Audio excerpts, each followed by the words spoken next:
But kids do not measure love in time. Like, they actually don't look at time the same way that we do. We think like, oh, I need to be the one that's with them for 4 hours every morning. Well, kids don't measure love that way. They measure it in connection. They measure it in presence.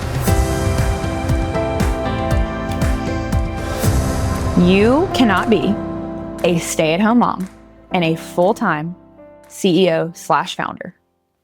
No one is literally saying this, and I am about to say it today. I have 4 kids. I've built over $1 million business, and I've done that. I've tried to be a stay-at-home mom and a full-time business owner at the same time, and it doesn't work. It's not the way to go. And so in today's episode, today's video, I am going to share the limiting beliefs that you have to work through in order to have an amazing life where you don't feel that way, and how you can support yourself in both places. And it's going to be a really good conversation. I'm actually really excited. I'm really fired up about this topic because I've lived it. I see clients every day, women every day, who are literally trying to run full-time businesses and like homeschool their 3 kids that are under 5 years old, or people who are trying to work at the kitchen table while their kids were watching Bluey and be on client calls, just praying that their kids don't walk in the room in the middle of their client call, or they're trying to squeeze into nap time, or work at the gym while your kids are in gym childcare. And while I agree that that is possible for a period of time, it is the exception, not the rule. Okay, it is the exception, not the rule. So let's dive into this. I really believe that we have been sold this fantasy that is quietly burning women out. Culture, society, social media has told us that in order to be a good mom, you need to be present for your kids all the time. And in order to be, a boss, you need to be running this business, and you should be able to do everything. You should be able to do everything. And if you can't, then something's wrong with you. And I think that's what women believe. They believe that something is literally wrong with them innately as a woman, as a female, if they cannot do everything all the time right and do it and feel good doing it, right? So I just really believe you cannot hold 2 full-time roles simultaneously without something breaking. Most of the time I find that people are trying to be a stay-at-home mom and they're glorifying that title, which it is a beautiful title. I think if you choose to be a stay-at-home mom, that's amazing. It's wonderful. It's one of the hardest jobs there is, but that is your full-time job. And they're trying to run this business on the side. And a lot of times you feel like you're failing at both, right? And it's not you. It is not you. That's not why you're failing at both or why you feel like you're failing at both. It's the way that it's set up. It is literally the way that it's set up. A stay-at-home mom is a full-time job. And being a CEO, being a business owner, a founder is also a full-time job. So let's break down what I mean when I say being a business owner. Because when you're a business owner, a lot of times, a lot of women that I work with, they are solopreneurs. Maybe they're doing everything by themselves, or maybe they have, one other person on their team. I do have clients that I work with who, are multi-7-figure business owners, and they have lots of people on their team. Those aren't really the ones that I'm addressing in this video. I find that this is the people that are making, a few $100,000. They want to grow, they want to scale, they want to hit $500,000, they want to hit $1 million, and they aren't, because their work situation between momming and taking care of their family without any help, without any backup, is hindering them. So when you are a business owner, I'm talking about people who are managing clients, you're managing team, you're doing the payroll, you're doing the operations, you are making all the decisions, you're carrying a lot of emotional capacity there. And then you're trying to mom on the side of that. So you're trying to stack 2 full-time identities into one nervous system. Okay. One nervous system. So I want to pull out some stats because I think this is really important, because as you start thinking about this, I want to take it almost back to like a science-based place where it's like, okay, we're humans, right? Homo sapiens. We actually were not created to carry this level of weight on a daily basis, the way that I see so many women doing. Multitasking, like literally multitasking, reduces productivity by up to 40%. And so many people that I work with, or who come into do my challenge, or they come into my DMs, like they're trying to multitask. They're trying to get client work done, get on a call, and then right after they're like fixing their kid a snack, or right after they're putting their kid down for a nap, or right after their kid runs in, with paint all over them, and they're like, "Mommy," like whatever. Like that is what's happening. And every time your kid asks for a snack, your brain just doesn't just pause. It actually resets. It literally resets, and it takes 20 to 25 minutes to refocus after an interruption happens. 20 to 25 minutes after interruption to refocus and get back on track with what you were doing before. Okay, let's talk about the mental load. Women, and I've done a whole podcast episode on this, women carry 65 to 70% of the household mental load, okay? Even when both partners work. Like my husband is a W-2 employee. He works in oil and gas. He is great. He has a great job, but he leaves at 6:30 in the morning and he's gone until 4 o'clock when he gets home. And so he works, and I also am running this business. I still carry 60 to 70% of the household mental load. Not so much anymore because I have outsourced so much, I've delegated so much, and I've been able to get a lot of things off my plate. But we're both working jobs, and managing two jobs as a woman, when you are managing like the household mental load, the kid mental load, and your business, that is too much for one human to handle. So I just want you to know, I want you to hear like loud and clear on this episode that nothing is wrong with you if you feel like the weight of the world is on your shoulders. Nothing is wrong with you if you feel so overwhelmed and so overstimulated, like you literally cannot manage one more thing. Nothing's wrong with you. You're not meant to carry that amount of things in your brain, in your life, okay? The average person gets interrupted every 3 to 5 minutes, okay? You get interrupted so much. Add kids into that where they're interrupting you too. You cannot build a business in 3-minute increments, okay? Truly, you cannot build a business in 3-minute increments. And when you add sleep deprivation on top of that, when you're, up late with toddlers, even if you're not being a stay-at-home mom, your sleep sometimes is impacted, right?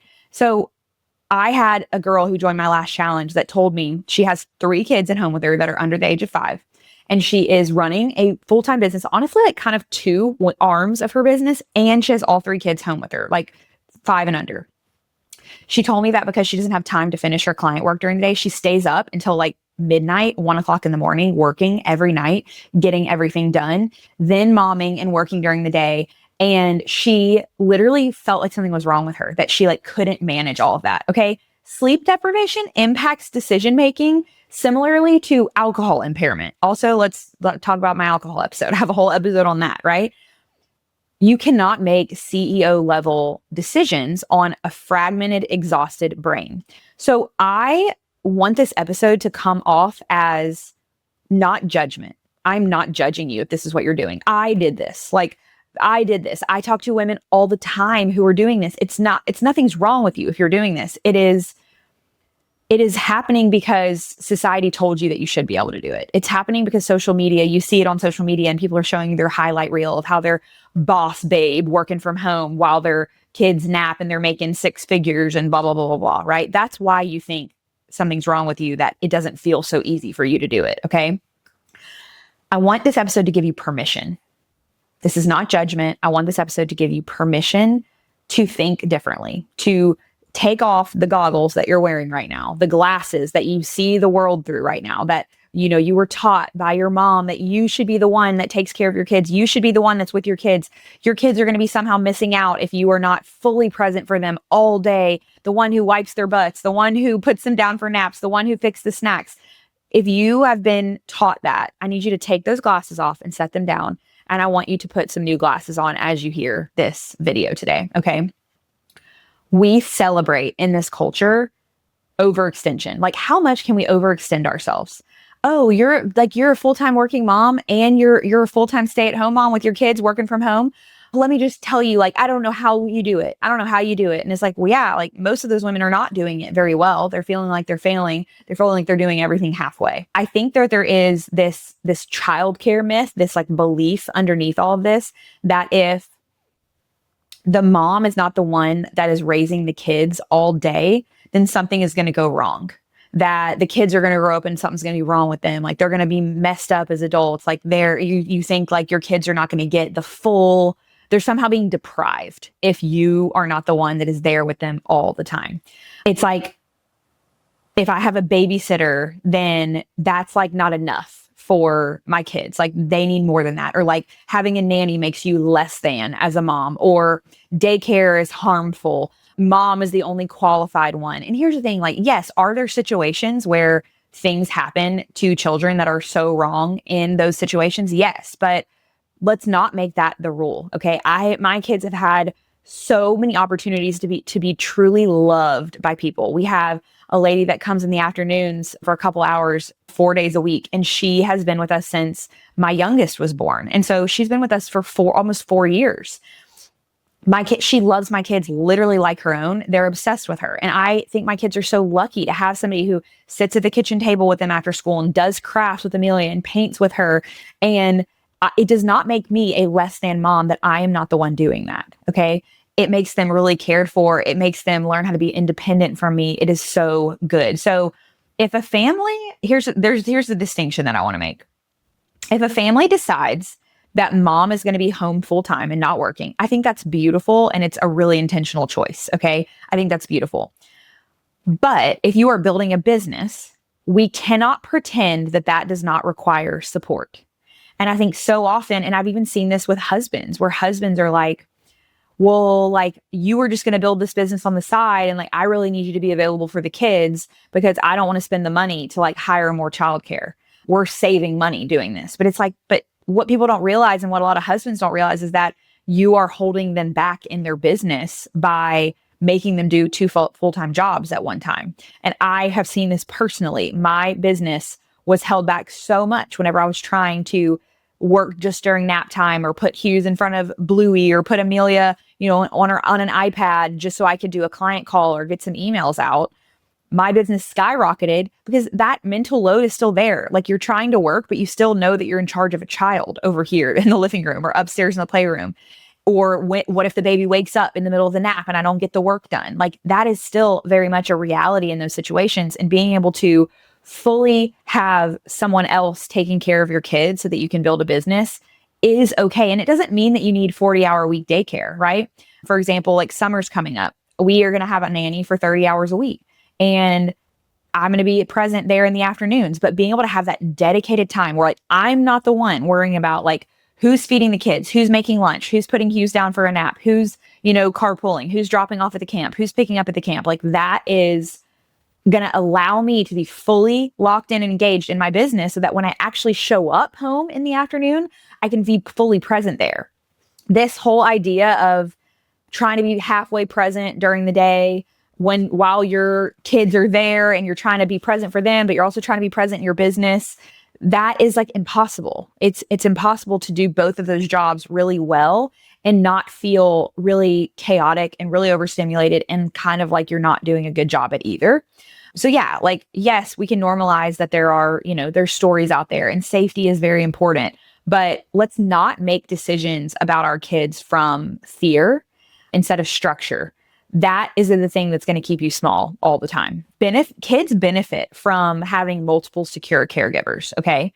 This actually helps lead to stronger social skills, stronger adaptability. Like, my kids are so much more adaptable because they have different caregivers who are with them, on a weekly basis. You are not outsourcing motherhood if you have childcare. You are just resourcing yourself. More people loving your kids is not a liability. It's an asset. You're not being replaced. You are being supported. And I promise, if you allow yourself to be supported and you challenge these limiting beliefs, you are going to show up so much better for your kids when you are with them. The presence you're going to actually be able to practice when you are with them is so much better. I think a lot of moms think that kids measure like the love they feel from you in the amount of hours they spend with you, but kids do not measure love in time. Like, they actually don't look at time the same way that we do. We think like, oh, I need to be the one that's with them for 4 hours every morning. Well, kids don't measure love that way. They measure it in connection. They measure it in presence. And it is so much better for your child for you to be fully connected, fully present. I'm telling you, for literally 15 minutes than for you to be halfway in, halfway out the whole day with them, where they're asking you for a snack or they're like, mommy, look at this. And you're like, hold on, I need to get this email out. Oh, that's cool, baby. Like, that's good. Okay, go watch your show. Like, that is not helping your child feel connected to you. And me sitting down at the table with Amelia in the evening, or in the car with her when we're going to ballet and having like a really present, connected conversation, she feels so much more love for me than if I was the one who was like picking her up from school, but like on a work call the whole time. So I really want y'all to just challenge what this can look like for you. I'll give you some personal examples from my life about kind of what the help I have in my life looks like. My 3 older kids are in school full time at this point, Monday through Friday, like all day. And I have morning help who comes in the morning because my youngest is in a Mother's Day Out program. So he doesn't go to school until a little bit later. And so I have morning help that's there in the morning. And that morning help allows me to go work out. So I can still have that. That helps me resource myself. So I can still go do my workout in the morning. I can fix myself a breakfast and actually eat a meal in the morning. She does, lunches, helps pick up the kitchen from breakfast. She's there to make Hughes's lunch for Mother's Day Out. She's there to run the dishwasher, run a load of laundry, get him dressed for the day, make sure his teeth are brushed, hair's brushed. And during that time, I get to go to the gym. I go to the gym, I go work out, and I resource myself because working out's really important, and trying to fit a workout into my work day is not really feasible for me because I need to be spending the time that my kids are at school working. So I have somebody that comes in the morning. That's super helpful. It's a college girl. Everybody always asks me, how do you find that person? Well, she's a college girl. She's a babysitter, and I just pay her a little bit extra to do the extra household things. And that expectation is just set on the front end. So my youngest is in Mother's Day Out for like 4.5 hours a day. And that is when the bulk of my calls are done. It's when he's at school. He doesn't go to school on Friday. So I have a sitter that comes every single Friday, and she is there the whole from 8 a.m. to 2 p.m. on Friday so that I can continue to have that day on Friday to work. And then I have an afternoon sitter. I have a lady that's been with us since Hughes was born, so almost 4 years. She comes for a couple hours in the afternoon to help the kids get off the bus. She doesn't come on Fridays, so that's whenever it's I handle Fridays, but she helps the kids get off the bus. She sits at the table in the kitchen and does homework with Cam, helps read his spelling words to him, does paint crafts with Amelia. She gets Hughes up from his nap. She's just there. And y'all, my kids are so lucky to have these extra caregivers who truly love them and adore them and are so great for them. My kids are not confused by who their mom is. They are just deeply supported by more people, which is fine. I think it's fine, okay? For the summers, we will have a nanny that comes 30 hours a week, and I think it helps my kids build so much independence. Summer is going to be a completely separate episode. We're going to really do a deep dive on summer because that's its own beast. So I'm not even going to go into that, but summer is a different ballgame. I think that somewhere along the way, we decided that good mom meant you were only mom. Like that's the only thing that you did. You were just a mom. And I just don't believe that anymore. The goal isn't to be like the only one raising your kids. The goal is to raise kids in an environment where they are deeply loved, feel safe, and are deeply supported. And you can absolutely do that with childcare, with help. And let's really make sure it's help that you can rely on. I think so many people rely on family, which is so wonderful to have family help. I think that that's a very nuanced situation. It depends on the family member. Some family members are a lot more reliable than others. But if you are utilizing like your mom or your mother-in-law and they're consistently canceling or they're not showing up or they're only doing it when it's available, when it fits their schedule, that's probably not a good use of childcare. You would be so much better off just paying somebody to come and be there. I've done both. Like we've had family that helped us. And now that we live in Texas away from family, we don't have family here. And being able to just pay someone and depend on that person has been really, really helpful living here. I think that when you are trying to do everything alone, you just don't show up your best anywhere across the board. So I mentioned that I've lived this before. I mentioned that I've lived this before. That's why I'm speaking on this topic, because I tried to do both. I tried to be a stay-at-home mom and a business owner. When we moved here, I was a stay-at-home mom for 1 year. So that was like 6 years ago. And I was a stay-at-home mom for that first full year. And I realized during that time that really wasn't the life for me. I really needed something for myself. I really wanted to build a business. And I knew that wasn't going to mean that like my kids were not cared for. So for a while, I tried to do both, where I was like, I'll just work during Amelia's nap time. Amelia was a baby at the time. I'll just work during her nap time. I'll just use gym childcare. Like our gym, we pay a certain amount of money a month, and I get 2 hours of gym childcare every day. So I'd bring Amelia to the gym childcare for 2 hours a day, and I would sit in the cafe and I would work for those 2 hours. But if they, if she needed a diaper change, they were calling me to come change her diaper. We would come home and I would work during naps. I remember feeling so chaotic and like stressed that I would miss calls. I would like schedule calls with clients, forget to put it on my calendar, and just like not show up to the call. And then like my director of operations, Lana, would be like, hey, so-and-so just messaged and said that you had a call scheduled at this time. And I would be like, and I would like jump on the call and be like, Amelia, watch this show. Like I got to get on this client call. I was forgetting things on my calendar all the time. I was snapping at my kids and I was feeling resentful. Honestly, I was feeling resentful that I was having to do everything. And I wasn't failing because I wasn't capable. I was failing because the setup was impossible. The setup was impossible. And here's the thing. Sometimes when you're building a business and you're trying to get revenue going, that is what it has to look like for a period of time.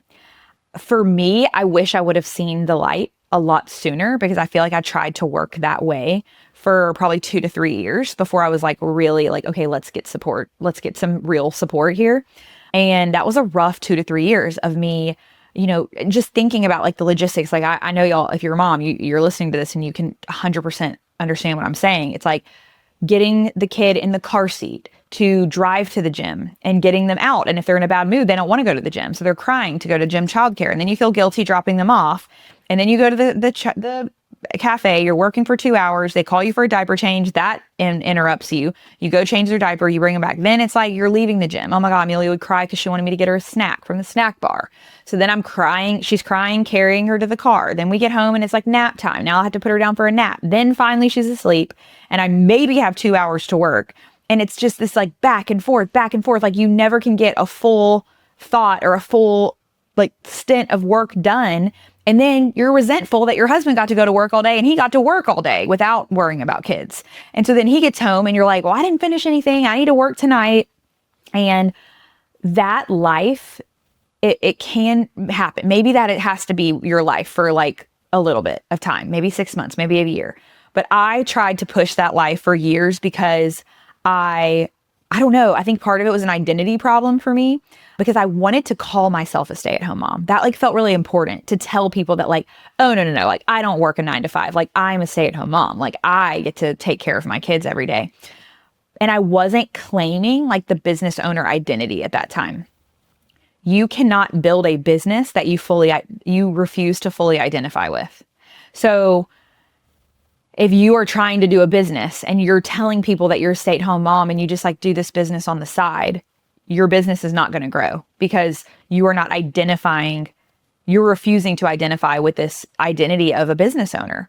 And I think that's so important. And the real cost here, I mean, there's so many different costs across the board, but when it comes to your business, the real cost is like you're going to have way slower growth. You're going to have tons of missed opportunities. You're going to be super inconsistent.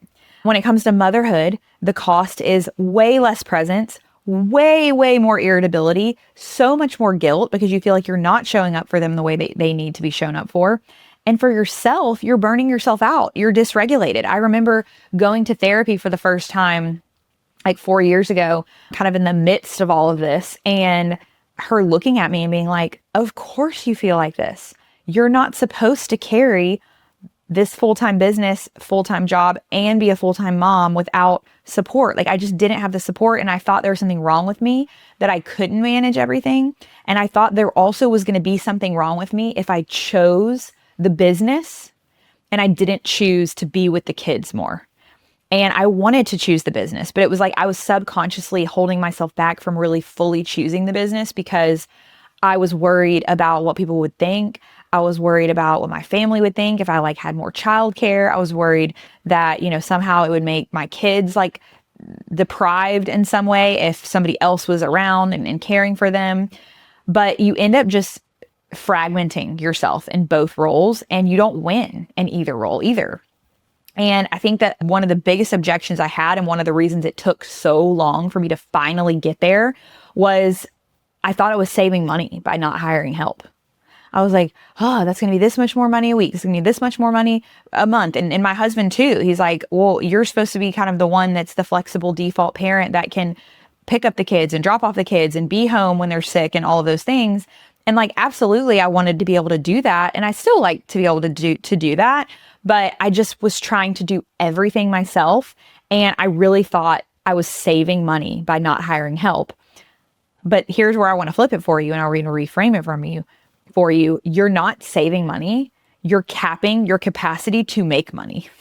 right? Thinking about now, all the support that I have, and I still am the one that brings Hughes to school most days. I'm still the one that picks him up every single day. I'm still the one that puts him down for his nap, but I have support. I'm not just trying to work during nap time. And I don't work like a 40-hour a week on average job, like, right? Like my business as the founder, as the business owner, I'm working kind of different type of hours, but there are some days where I only work 4 or 5 hours. But being able to have 4 or 5 hours of uninterrupted, fully supported time it's allowed me to build this business into something that I never thought I could build in my wildest dreams. And now I have so much more capacity, which that's a word we talk about around here a lot, to make more money. And now that I have the support, I absolutely have made so much more money. I've built the business in such a bigger way because I have that support. And my kids do not think that I'm an absentee mother. Like, I create so much presence whenever I'm with them. They know that I'm there for them. They know that they can talk to me about things. I create structure. I create safety. I create them to be in a way that they're deeply supported. So if you want a full-time business, and if you're making, 6 figures, multiple 6 figures, you have a full-time business, you need full-time support somewhere. And I'm not saying like it's impossible to homeschool your kids and have a business. I'm saying, okay, sure, you want to homeschool your kids for 2 hours in the morning? Great. After you're done homeschooling them and you go into business mode, you need support during that time so that somebody else is taking care of them so that you have capacity to work.